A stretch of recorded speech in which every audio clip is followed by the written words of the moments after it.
Hey guys, welcome back to my channel. My name's Jessica Ward King, also known as the StigmaCrusher. Today I wanted to talk about something that is unfortunately near and dear to my heart. So my beloved grandmother, my maternal grandmother, died in what will be this past week when you see this. She was an amazing woman. She was feisty, she was strong, she was an amazing role model. She made the best scrambled eggs. I don't know how you can make scrambled eggs any different than any other person, but Grandma's scrambled eggs were the best.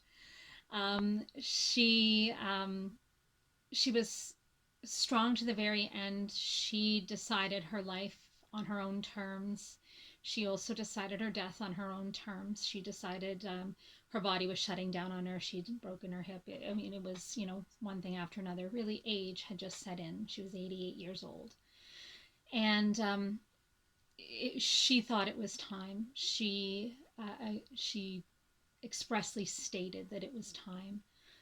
She died of natural causes, but ultimately was ready to take that step to see to it that her life was ended on her own terms. And by that I mean a physician assisted death.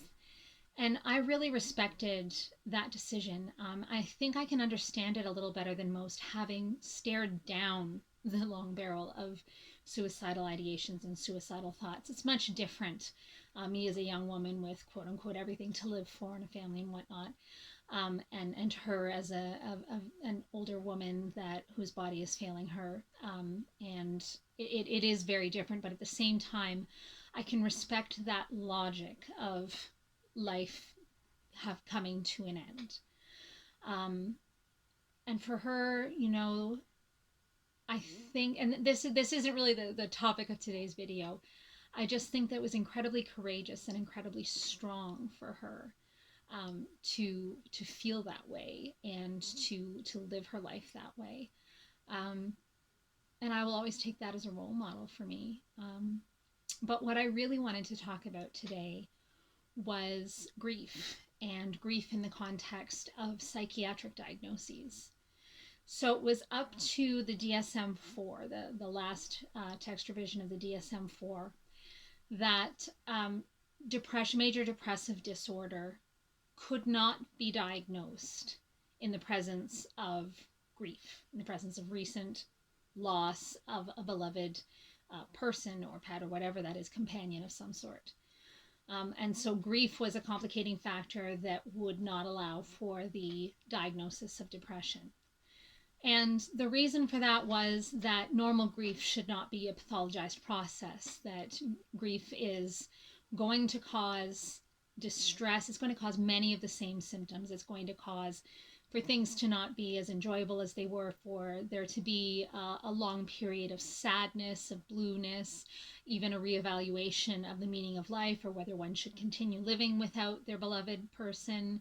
So suicidality potentially, cognitive fog, those kinds of things. Those things might occur in the presence of normal, regular human grief, and that they did not want to pathologize that process of grieving. And that grieving happens, right? It's in a process, but it's not a linear process. It's not you start somewhere, you move through the steps, and you get out at the other end. It's anyone that's experienced grief, it's really, you can start out with intense emotion and then come to somewhere where you accept, and then something happens, either some kind of a reminder of that person or an anniversary of that person, and the grief, it's like it never had subsided ever before. It's fresh and raw again. And so grief is like that, and we definitely don't want to say that that's a mental disorder. That's something that needs to be fixed. However,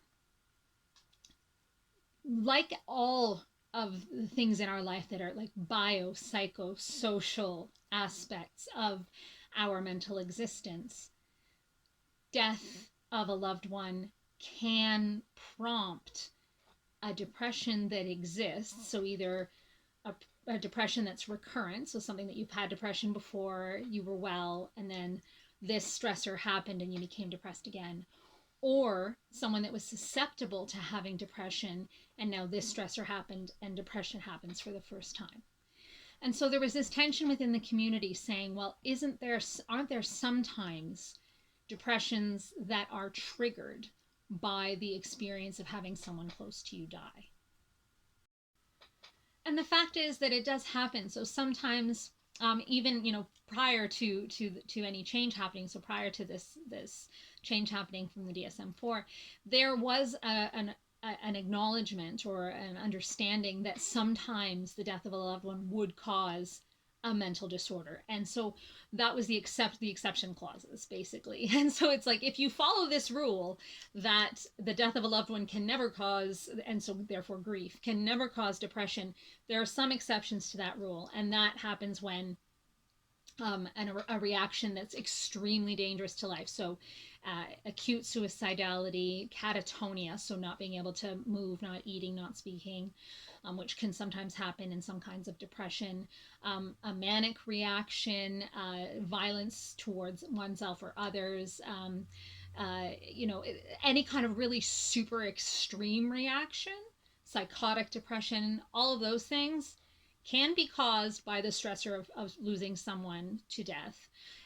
And in those cases, you would be able to say, okay, we have a mental disorder here, it needs treatment, move along, right? And so you might be saying to yourself, well, why these rules? Like, is it a checklist? Yes, it is actually a checklist. Yes, it is. It is actually a checklist. That's how the Diagnostic and Statistics Manual of the American Psychological Association works, is that it's lists of symptoms and you check them off. And if you have a certain number, then you can be diagnosed with a disorder. But based on these particular exceptions, you may or may not be. And the reason that it mattered for a long time, actually, the reason that it mattered was for insurance companies, so that you'd be able to bill appropriately.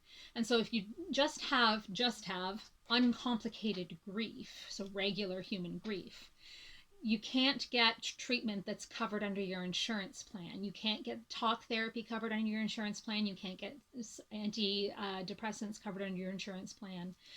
That's just regular uncomplicated grief. And a lot of people would agree we probably don't want those things. Now, could everyone use a little talk therapy when they're dealing with grief? Maybe, but we don't want to pathologize that. So that's one of the main arguments here. But when those other really extreme reactions happened, then people would say, okay, well, now you can diagnose it, so you can actually get the person some medical help, and their insurance will pay for it, and so on. Since the DSM-5, so the next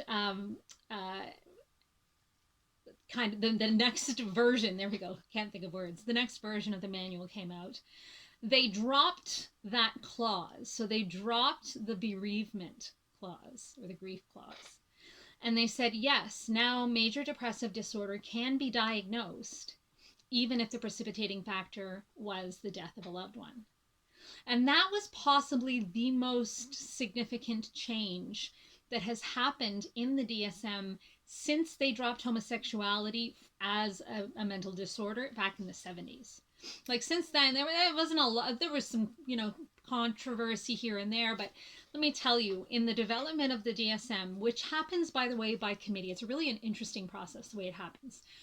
They base it on scientific evidence, absolutely, but really it happens by committee, and there's very passionate arguments amongst the different experts in these often closed doors committees. Lately, they've been looking for more accountability, and so they have the public can contribute, and there are more open door debates and whatnot on these issues. But this issue of allowing grief to become a trigger for depression was one of the biggest and most contentious issues that they've had since the 70s. And there were a lot of emotions on either side. And it was really a stepping stone because, so that happened about 5 years ago now. And just this past March, so March 2022, the APA published a text revision. And so this happens when they don't do a complete review of the whole DSM. They just add things here and there. And they add things based on stuff that didn't really quite have enough evidence the first time through, or changes that they didn't quite, feel like they could make the first time through in that version. But now they're doing a text revision to add them. So it's still the DSM-5, just with a text revision. That's a little misleading in this case because they actually introduced an entirely new disorder in this text revision, and that's called prolonged grief disorder. Prolonged grief disorder is diagnosed when a person has a not only extreme reaction to the death of a loved one, because who's to measure, right, what a reaction, what an appropriate reaction is to the loss of a loved one, but it's an extreme reaction based on the culture, the religion, the expectations of the society that person lives in, and it is prolonged. So for an adult, it has to last at least a year. For a child, it's at least 6 months.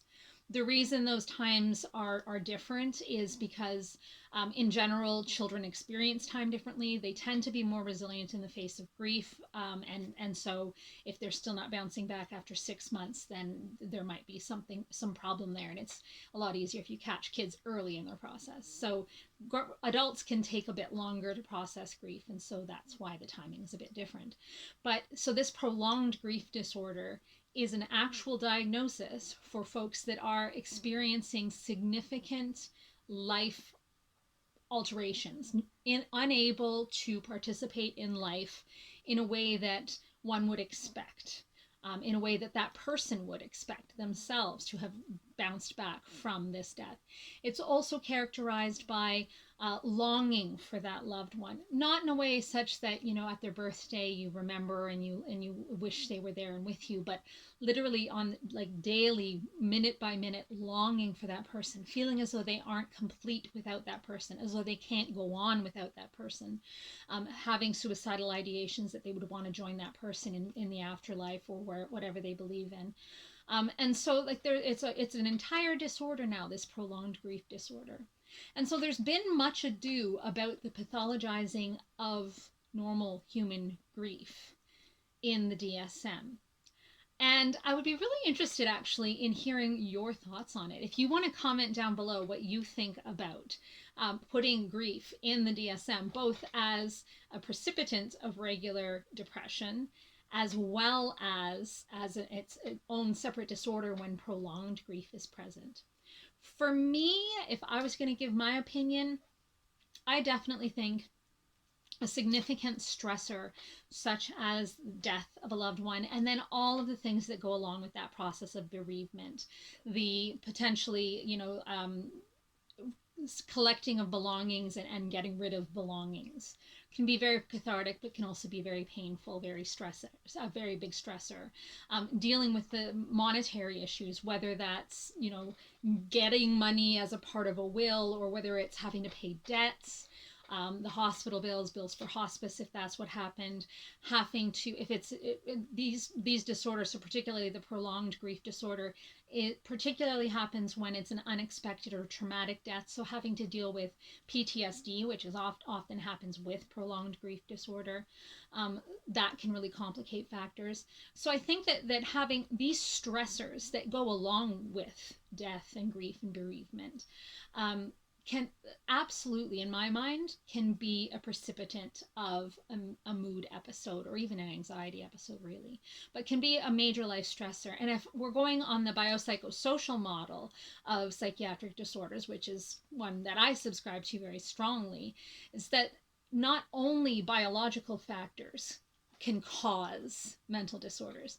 You can have the underlying biological factors, so the underlying brain structures or genetics or hormonal balance or whatever the case is, that could make you susceptible to having a psychiatric disorder. But it's not going to actually become a full-blown illness unless something triggers it. And that's the same with, like, let's say, for example, skin cancer. You may have the susceptibility to skin cancer, but if you have always worn sunscreen your whole life and covered up and worn hats and lived in a northern climate where you didn't have a lot of exposure to sun and so on and so forth, you may never have the stressor that causes the skin cancer to develop, right? So it's the same thing with psychiatric disorders. So you may have the biology that's there, but without a psycho or a social stressor to actually cause that illness to kick in, basically, it may not ever come to pass. but something as traumatic and as horrifying and full of grief and stressing as the death of a loved one could absolutely be the stressor that causes that psychiatric disorder that you have a biological vulnerability to manifest itself. And I don't think that it's helpful to have kind of that dividing line where particularly folks that aren't specialists, so family doctors, you go to your family doctor, you say, I'm experiencing these feelings of depression. I'm not eating. I'm not sleeping. I have cognitive dulling. I can't make decisions. I'm sad all the time. Nothing's exciting me. And even the things I used to like to do. I'm isolating myself socially. All of those symptoms of depression. And your doctor, your family doctor asks you, well, has anything happened lately that made you sad? And you say, well, yeah, my brother died, my son died, my whatever died. And the family doctor, not being a specialist and not knowing that there's kind of a little bit more to it, says, well, we wouldn't diagnose depression then. I'm not going to treat you because I don't believe in treating grief, so deal with it yourself. That's not always the most helpful thing to do. And we also don't always have to jump to treating with drugs either, right? Like you don't have to necessarily take antidepressants to treat depression that has been caused by grief. It may be that talk therapy is most appropriate because helping to work through that stressor will actually resolve the biological thing. So the biopsychosocial model goes both ways, right? So if the psychosocial is tipping off the biology, fixing the psychosocial stressors can also help fix the biology.